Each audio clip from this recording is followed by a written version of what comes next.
अस्सलामुअलैकुम जी। Particle physics chapter 4 electromagnetic field का है। आज हम देखेंगे gauge invariance of Maxwell equation.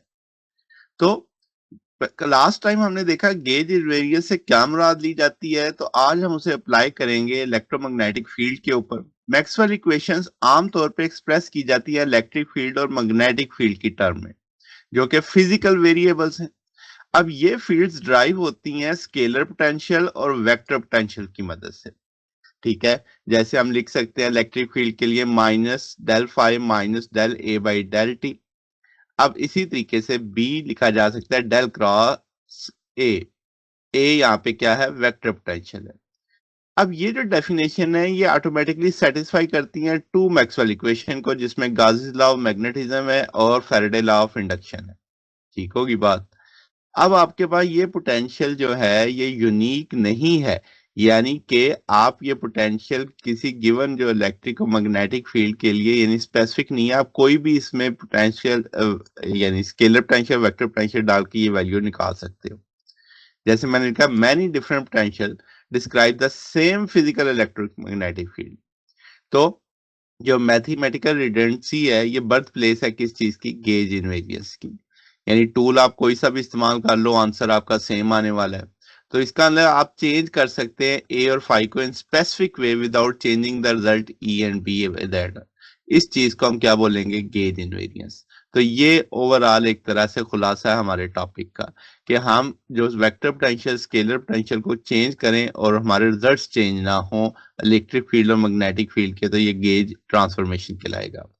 तो हम कहेंगे लेट्स से कोई भी एक आर्बिट्रेरी स्केलर फंक्शन ले लेते हैं स्पेस ऑफ टाइम का, जिसे हम लैम्डा कह देते हैं, एक्स टी यानी स्पेस और टाइम पे डिपेंड करता है। अब हम पोटेंशियल्स को चेंज करके देखेंगे। लेट्स से फाई की जगह फाई प्राइम कर देते हैं, ए की जगह ए प्राइम कर देते हैं। इस पे वेक्टर का निशान मिस कर दिया मैंने। तो अब आपके पास फाई प्राइम किसके बराबर है, phi minus curly lambda by curly T, और ए बराबर है ए प्लस डेल्टा लैम्डा।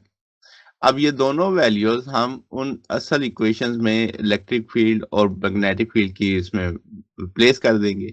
फाई की जगह फाई की प्राइम की वैल्यू आ जाएगी, ए प्राइम की वैल्यू आ जाएगी।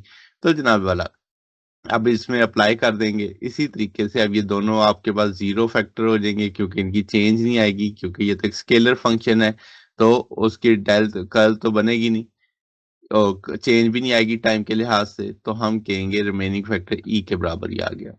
और इसी तरीके से डेल क्रॉस ए में एक की वैल्यू लग जाएगी, तो हम यहाँ पे अगला फैक्टर जीरो कर देंगे। किसी भी ग्रेडियंट का जो कर्ल होगा वो क्या होगा, जीरो होगा।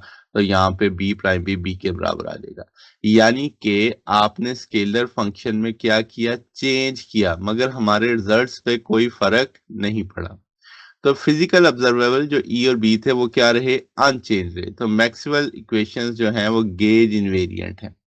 तो हम कह सकते हैं कि जो गेज इनवेरियंस है उसका मतलब है कि फिजिकल लॉ जो इलेक्ट्रोमैग्नेटिज्म के हैं वो डिपेंड नहीं करते specific choice of scalar and vector potential. आप कोई सा भी ले सकते हैं। तो गेज इनवेरियंस का मतलब है चॉइस ऑफ स्केल या रेफरेंस जो पोटेंशियल के लिए वो हमारे ऑब्जर्वेबल को इफेक्ट नहीं कर रहा। कुछ पोटेंशियल यूनिक नहीं है तो हम इम्पोज करते हैं कि जो गेज कंडीशन है वो सिंप्लीफाई करें कैलकुलेशन को। तो सबसे कॉमनली जो हम उठाते हैं वो ये उठाते हैं, del dot A plus one by C square curly phi by curly T equal to zero, और del dot A equal to zero. इसे लॉरेंट गेज कहते हैं, इसे कूलम गेज कहते हैं। तो ये हम वैल्यू डालते हैं। अब जनाब इसकी इंपॉर्टेंस क्या पार्टिकल फिजिक्स में गेज इनवेरियंस की, तो हम कहेंगे ये ब्लू प्रिंट है क्वांटम फील्ड थ्योरी इंटरेक्शंस के लिए। यानी इलेक्ट्रोमैग्नेटिज्म में हम कहेंगे जो ग्रुप गेज है U1 ये सिमेट्री फेज रोटेशन जो है, यानी जो फेज रोटेशन है चार्ज पार्टिकल की सिमेट्री को बताता है। गेज बोसान यानी फोटॉन जो है ये आपके पास लैग्रांजियन ऑफ QED हम कहेंगे, यानी जो अगर काइनेटिक एनर्जी आप देखें वो कंस्ट्रक्ट की जाती है, इन्वेरिएंट होती है under the local U1 gauge transformation. तो ये हमें बताता है कि गेज इनवेरियंस फोर्स करता है कि फोटॉन को क्या रहना चाहिए, मैसलेस, क्योंकि तभी उसकी स्पीड ऑफ लाइट से वो चलेगा। तो ये इंश्योर करता है फोटॉन कपल करता है exactly the right way to the charge particle. इसी तरीके से वीक फोर्स के लिए जो हम लगाते हैं ग्रुप गेज ग्रुप SU2 होता है। इस सिमेट्री में इन्वॉल्व होता है rotation in weak isospin space. यानी ये गेज बोसान W और Z जो होते हैं ये मैस एक्वायर करते हैं हिग्स मैकेनिज्म की मदद से। हमने लास्ट लेक्चर्स में पढ़ा हुआ है, जो स्पॉन्टेनियसली ब्रेक कर जाता है गेज सिमेट्री से। और प्रिजर्व करता है underlying the gauge invariant structure in the Lagrangian. इसी तरह स्ट्रॉन्ग फोर्स में QCD जो है गेज ग्रुप जो SU3 है, ये सिमेट्री रोटेशन है कलर स्पेस की, और गेज बोसान जो 8 कलर्स होते हैं जिनका मैस और स्पिन 1 मैसलेस होते हैं, स्पिन 1 होती है। तो ये हमारे पास टॉपिक था। अगर आपको इसमें कोई बात पूछनी हो, डाउट हो, नीचे कमेंट्स में पूछ सकते हैं। वीडियो अच्छी लगी हो वीडियो को लाइक कीजिएगा, दोस्तों के साथ शेयर कीजिएगा, चैनल को सब्सक्राइब कर दीजिएगा।